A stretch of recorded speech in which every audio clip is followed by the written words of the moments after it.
Hi, I'm Annie Botticelli, and welcome to my June 2019 horoscope report for you. My intention for this video is to equip you with the information that you need regarding the astrological transits to have the best month possible.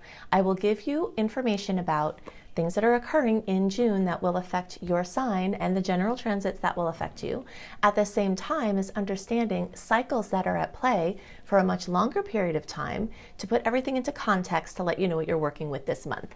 Definitely go to my website, anniehelpsyou.com, where you can check out my extensive astrology blog, including new moon and full moon blogs, to assist you with using those power days of the month each month.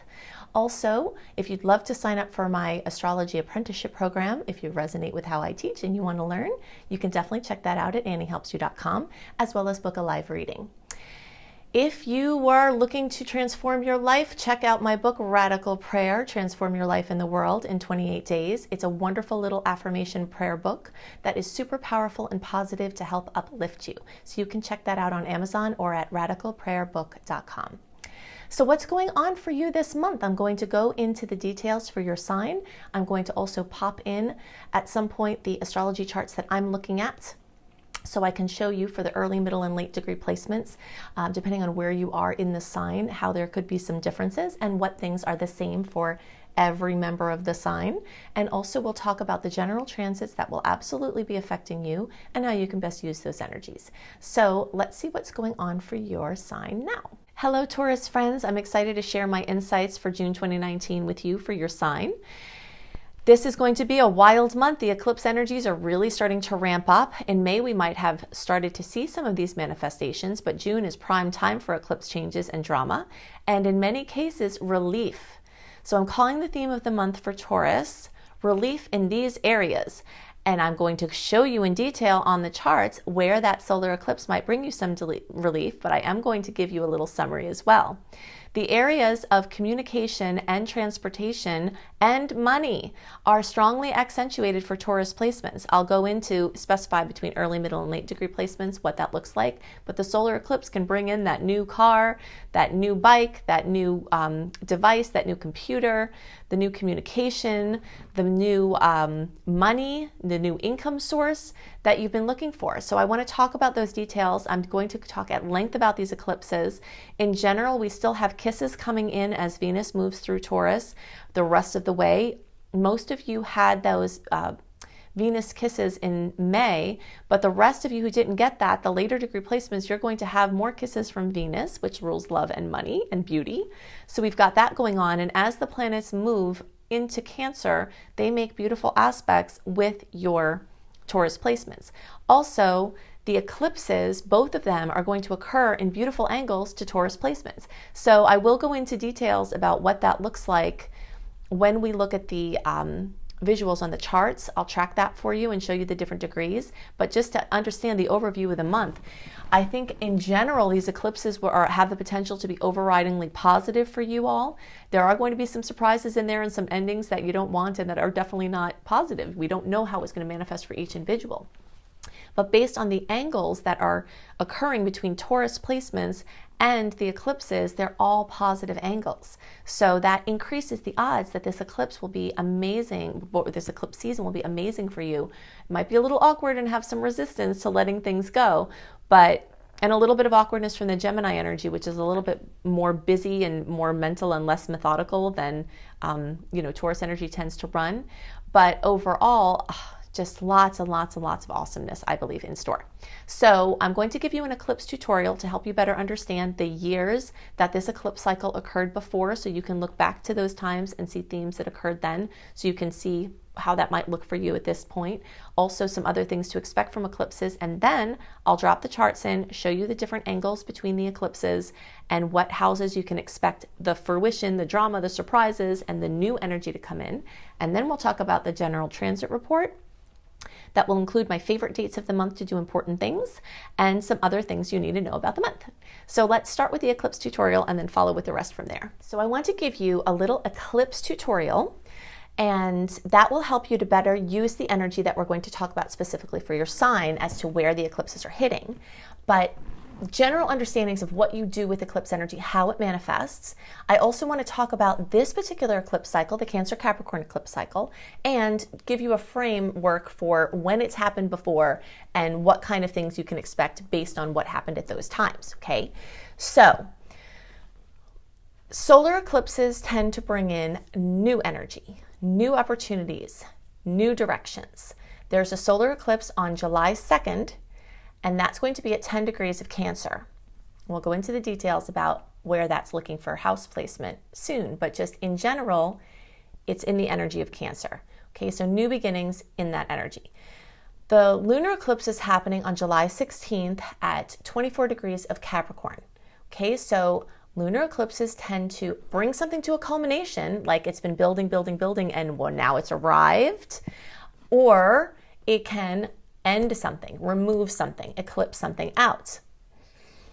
So the eclipse energies at the times that the eclipses are strongest, well, because we're in an eclipse cycle for a couple of years at a time. So for instance, from this eclipse cycle, Cancer Capricorn started mid-2018 and runs through mid-2020. So anytime from mid-2018 to mid-2020, anything can happen that's eclipse related. You can have eclipse news nowhere near an eclipse time because there's a storyline that's at play and it's acting in your life. Okay, so you'll see it's a theme that takes place over that time. But when it's eclipse time, the month of the eclipses and the 4 to 6 weeks before and after, so over a course of several months at a time, it's more likely that something will bring this eclipse storyline that's kind of running in the backdrop out into the front in a big dramatic way, in a big notable way, with things that were pending or discussed coming to fruition or coming up to be dealt with. Okay, so now we have that time. So July is the eclipse time, but we can start really getting like heated up, hot eclipse energies middle May. And that can also run through, mid-September is like this major eclipse season. So as we're getting closer to July, news is more likely to come in and things will come to a head.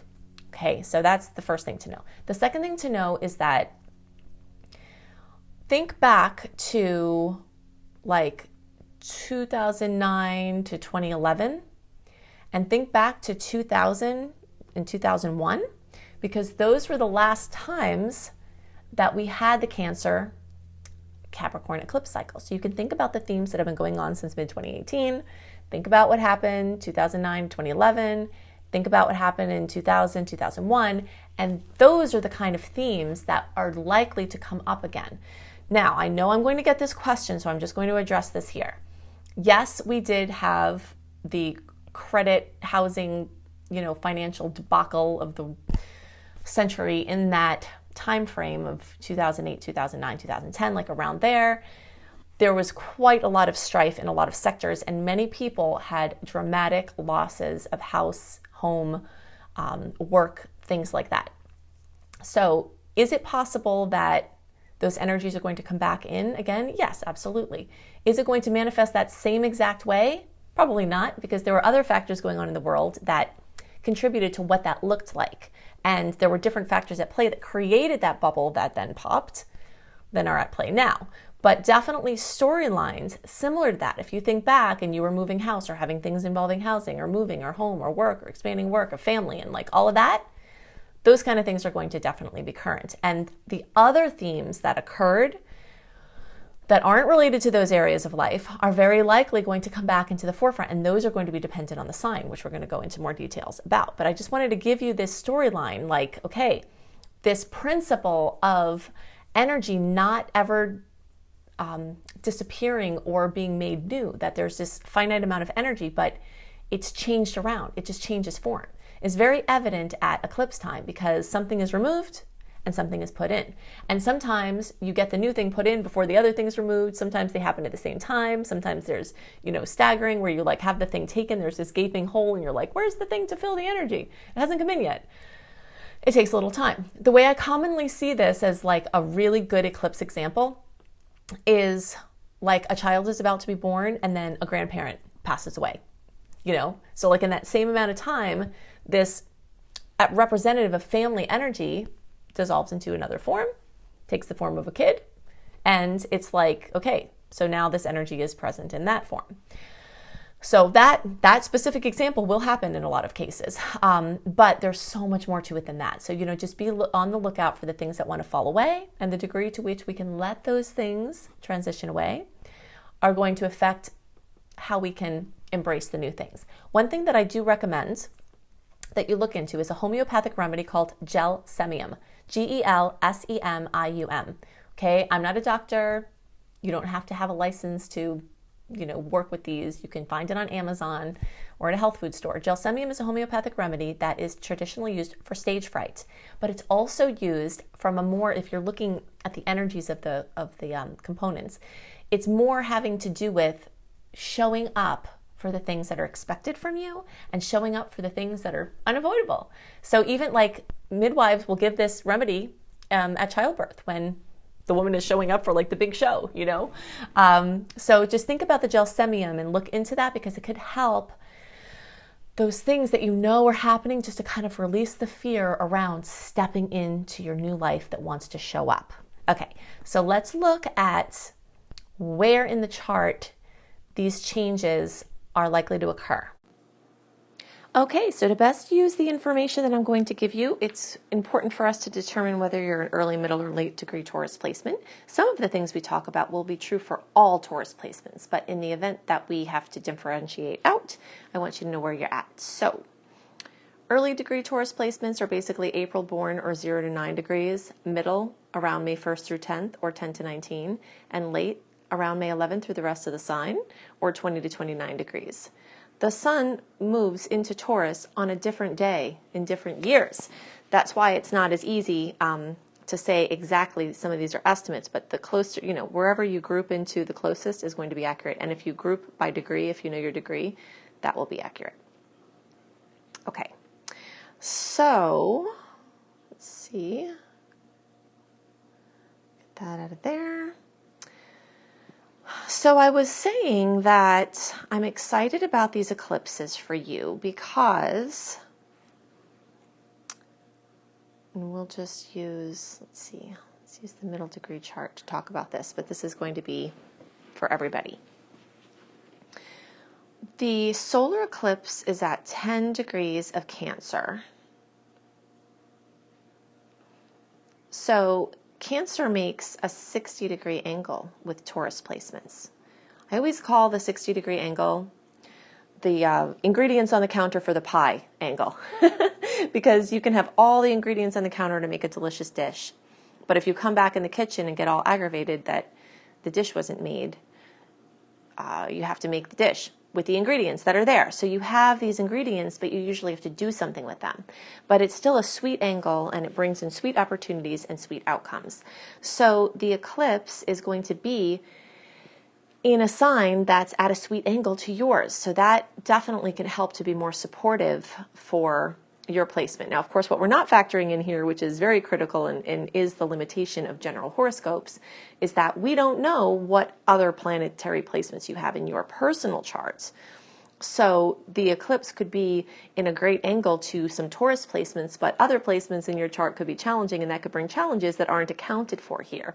But still, the general energy of a Cancer eclipse brings good energy to Taurus placements. And those of you that are between 5 and 15 degrees, the closer to 10, the more powerful for Taurus, the more closely impacted in a positive way you will be by this eclipse. So basically, like the end of April, like the last, say 5 or so days in April, and the first 5 or so days of the of May for your birthdays, you're going to be most powerfully impacted. And right there, like right at the end of April, beginning of May, will be the closest. Okay, so that's the sweetest aspect. But all Tauruses will be affected. Now when we look at the Capricorn 24-degree lunar eclipse of Cap, remember that all earth signs are in a sweet angle to each other. It's called a trine, the most favorable in all of astrology. So when we have the Capricorn eclipse, that is going to be in a beautiful 120-degree angle to your sign.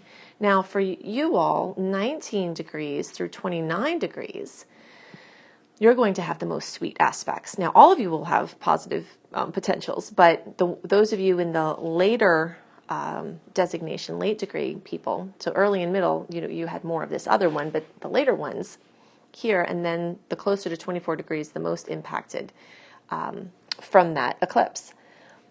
So now I want to look at exactly where the eclipse is happening for you all and what kinds of things I have seen come from eclipses in those houses.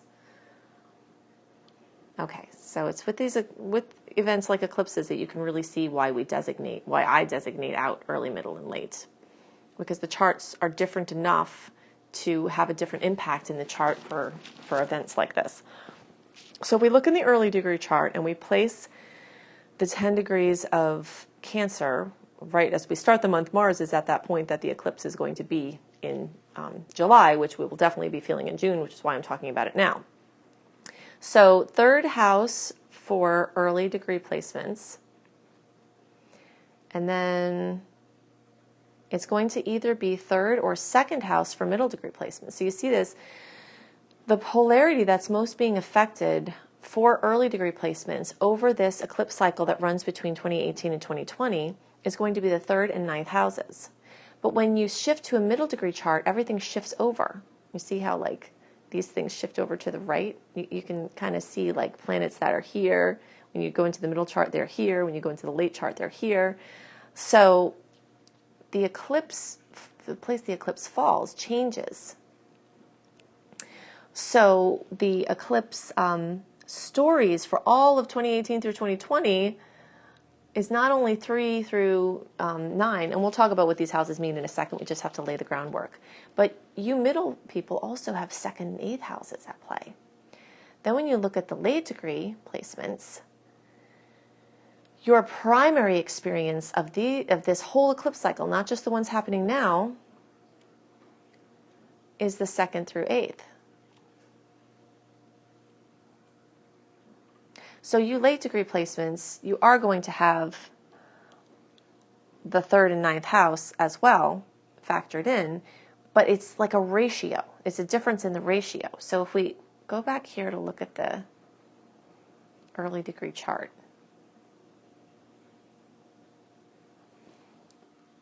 you can see that the predominance of Cancer energy is really here in the 3rd house, and the predominance of Capricorn energy is really here in the 9th house.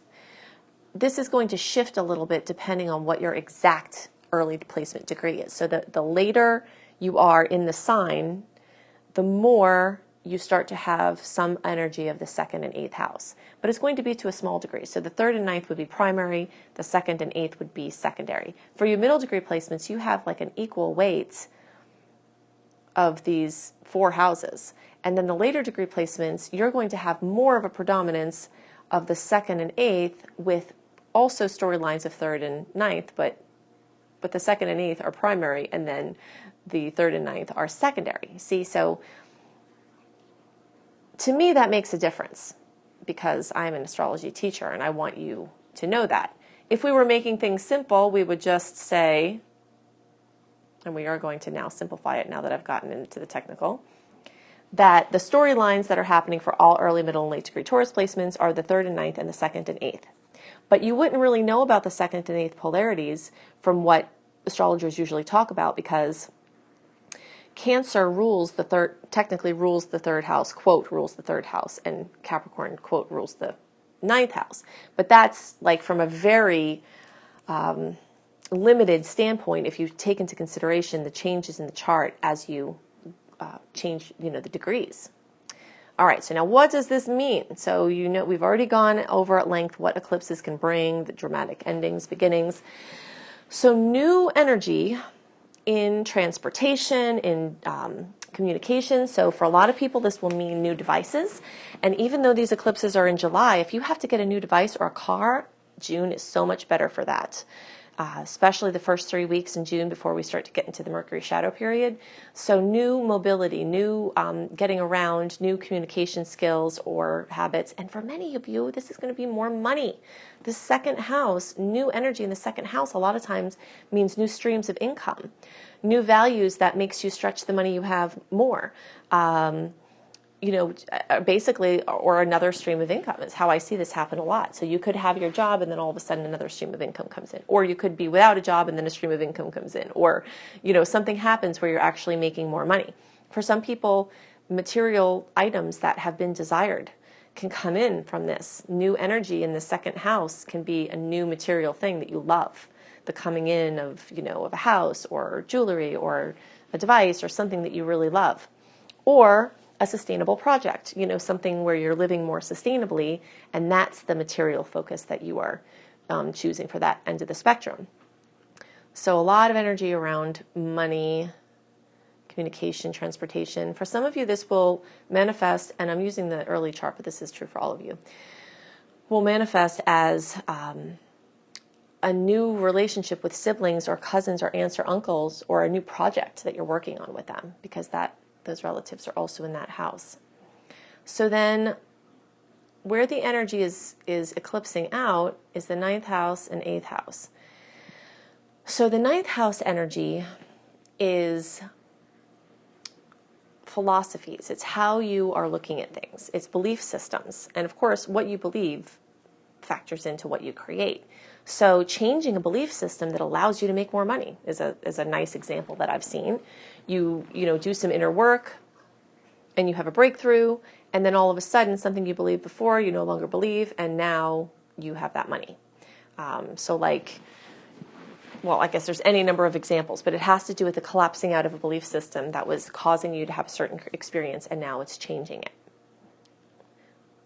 Or it could be, adding here. So there's more mobility because of your belief system being eclipsed out. Now, the 8th house has to do with inheritances, other people's money, spousal money, family money. So one of the ways I've seen this manifest a lot is a divorce with alimony. So you're eclipsing out the relationship, but you're coming in for new money for your individual pursuits.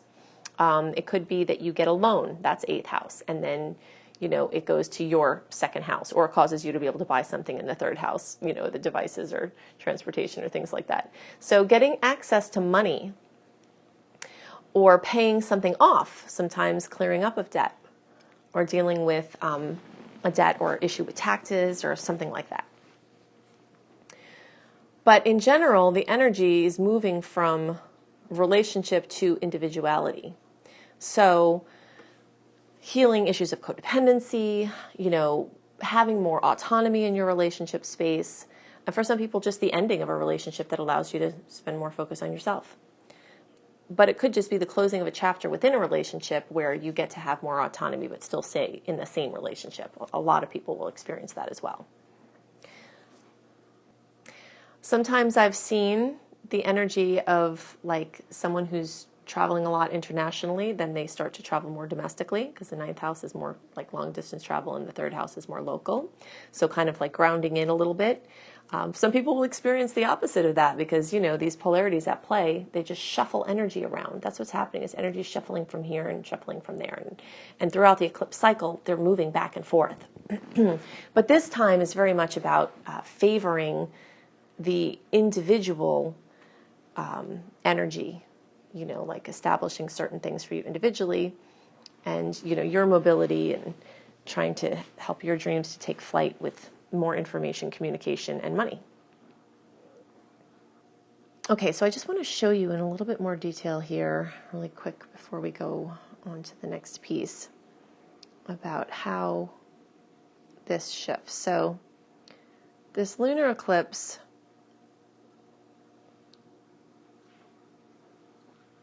for the early degree placements is going to be right here in the 10th or right there in the 9th. But then you can see how that 24 degree point is kind of shifting over to the right. So middle degree placements, it's more airing to this 9th house side, but it's close enough to the 10th house to have both. But then when you come over here, for late degree placements, 24 degrees is definitely in the 9th house realm. So it shifts there, and that's the important thing that you need to see. Okay, so those are the things that are most on my mind for Taurus placements. Now I want to show you more information about, or talk to you about information. I'm going to come back on the screen and tell you about the general transits and the dates of note, especially my most favorite days for doing important things and launches and anything you have to pull through, plus some other things to know about the month and other dates to watch out for. I'm calling the theme of the month for all signs for June 2019, Dramatic Eclipse News and Changes. Twice a year we have eclipses, and at that time, radical changes, massive trajectory shifts, major endings, brilliant new beginnings are all more prominent as an experience for us. We are moving along an eclipse cycle of the Cancer Capricorn cycle. So I'm going to go into a lot more details about how that can affect you from the general standpoint. Of course, I've already gone into extensive detail for your sign. In general, this month is full of opportunities to continue moving projects along. The open window that we have that's free and clear from personal planet retrogrades extends until around June 20th. So starting around then, Mercury retrograde pre-shadow period will start making its way deeper and deeper and deeper until the actual retrograde at the beginning of July, and Mercury will be retrograde all of July. So in July, we have 2 eclipses and Mercury retrograde, but in June, we are feeling the effects of Mercury about to go retrograde and the eclipses that haven't happened yet. So every once in a while, I'll have somebody say, why are you talking about this now? That sounds like it should be for July. But as I've just explained to you, the manifestations of astrological transits are not as black and white as they may be presented out of simplicity. But I like to go into the yummy details because these are the things that really, really, really start to help you build your astrological understanding and to use these energies in the best way. Okay, so Mercury retrograde is a time when lots of changes come. Plans that we made often change, shift, or are called into question. Sometimes they actually work out, but there's usually this heavy energy of being called into question. So June may be a time for planning and pulling things through, especially the first 3 weeks. But there's also going to be this tone towards the end of the month, especially that things that seem like they were set may start to, you're just not sure if they're going to happen. So there's that energy. Plus, coupled with that, eclipses bring big news. So you could be planning on doing this, and then all of a sudden eclipse news comes in and guess what? You're not doing that. That's totally changed. So I always recommend to leave things as flexible as possible and just to be open to the changes that may come. And when you're making agreements and arrangements, just make them knowing that there's a chance they're going to change, because that will help you to have the appropriate relationship with what it is you're working with. In general, this month, these planets in Gemini, lots of energy in Gemini, is bringing crazy busyness and dizzying, just kind of options swirling around. Some things will be manifesting as like options gelling, like, okay, there's this and this and this actually happening. But other things will be like, do I do this? Do I do this? Do I do this? Do I do this? Is like a typical Gemini energy. At the same time, Cancer energies are going to be just as strong this month as the Gemini energies and have equal weight. And those are more emotional, nostalgic. So definitely expect high emotion, both from the Cancer energies and the eclipses. Nostalgia, home and family and housing topics get brought right into the forefront. And this is for every sign, because the energy of Cancer is prominent for every sign. These 2 July eclipses that are bringing in these changes, we discussed them quite a lot for your individual sign, but I want to talk about some of the general transit energies. So that has to do with the Cancer Capricorn cycle that started mid-2018 and will go into mid-2020. And so everyone can expect major changes in the areas of home and work, male and female energies, mother and father energies, mother and father responsibilities and roles, our inner world versus our outer world, our emotional space versus our outer space, our childhood versus our adult picture. Those are themes that are going to be brought up into focus for all signs, regardless of what house it's falling into for your specific sign. This general theme, or these general themes, are things that you can expect for the whole time. So as we discussed, there's a quite extended timeline for these eclipses. So between May and even August into September is eclipse season. So radical changes occurring during that time, or during that whole time. So there's an equal amount of positive aspects and challenging aspects this month.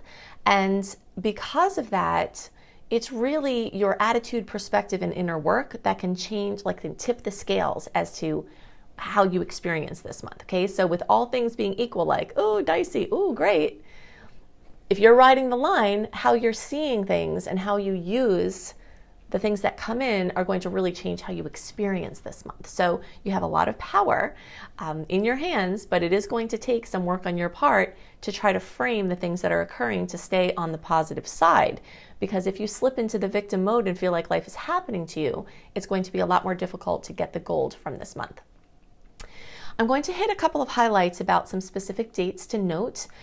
And if you would like a more detailed written explanation of the dates that have notable transits and what the transits are and what you can expect with that, definitely sign up for my free email newsletter at anniehelpsyou.com. When you sign up for my free email newsletter, you get this general transit overview a month early, written in your inbox so that you can use it for planning purposes and see what days are more stressful and what days are, lighter. I used to go into like a lot of detail about all of these, but I've had many requests to try to shorten my videos, which are already super long and detailed. So in order to reach that objective, definitely sign up for my free email newsletter. I don't send out a ton of email newsletters because I don't like how that feels to get it. So when you sign up for my newsletter, know that you will be treasured and honored and respected.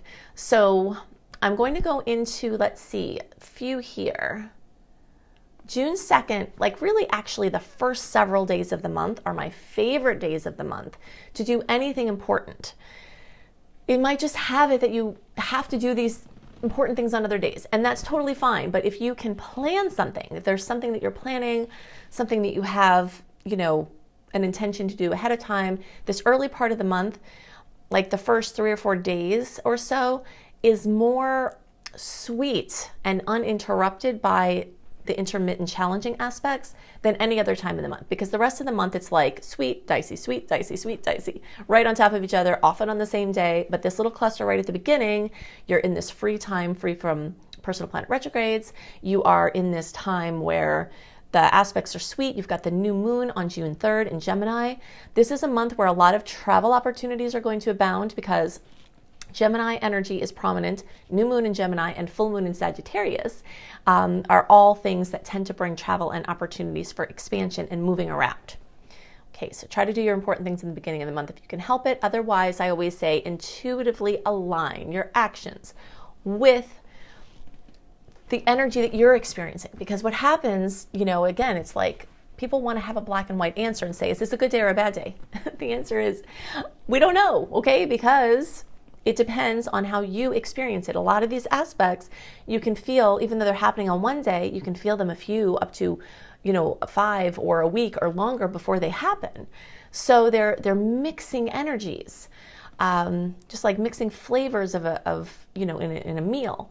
And they fade in and fade out. So you have to tune in, and if you have to do something, you kind of feel that internal sense of timing and that divine synchronicity lining up in front of you and say, okay, and now, it's just like catching a wave. If you've ever been surfing, it's like you have to wait for that exact second. And if you hit it just right, then you coast and have an amazing ride. But that's what we're trying to do.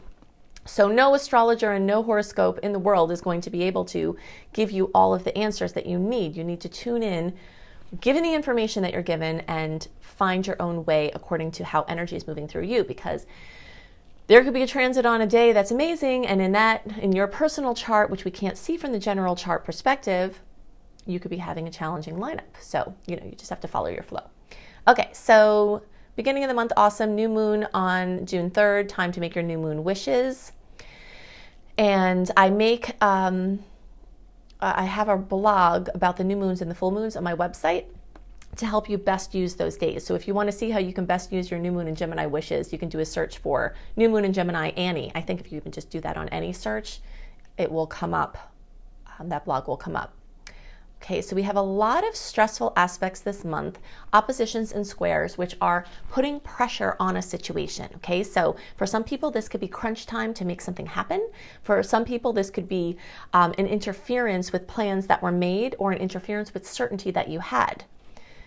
Also, it could be overstimulation and overdoing and overcommitting. So just be really careful there. There are going to be a lot of forces that are working against, encouraging you to overdo at the same time as working against you if you actually do that. Okay, in the middle of the month, this Jupiter square Neptune, that we had this happen in January. We're going to have this happen again in September. In general, this is a time where the odds are more in favor of a disappointment now than a triumph. If you're not, again, listening to this, the best way to describe it is it's your inner limits, finding and setting your inner limits, because Jupiter's expansive energy just wants to go, whoo, expand, expand, expand, expand. And then Neptune throws questions into that, throws, a lack of clarity, throws confusion. So it's like you feel this expansion wanting to come, but you either don't know how to use it, how to do it, or in which way to go, what direction. So definitely try to follow the flow and settle into the new norm of what you've already expanded, rather than trying to continue too much expansion, if possible.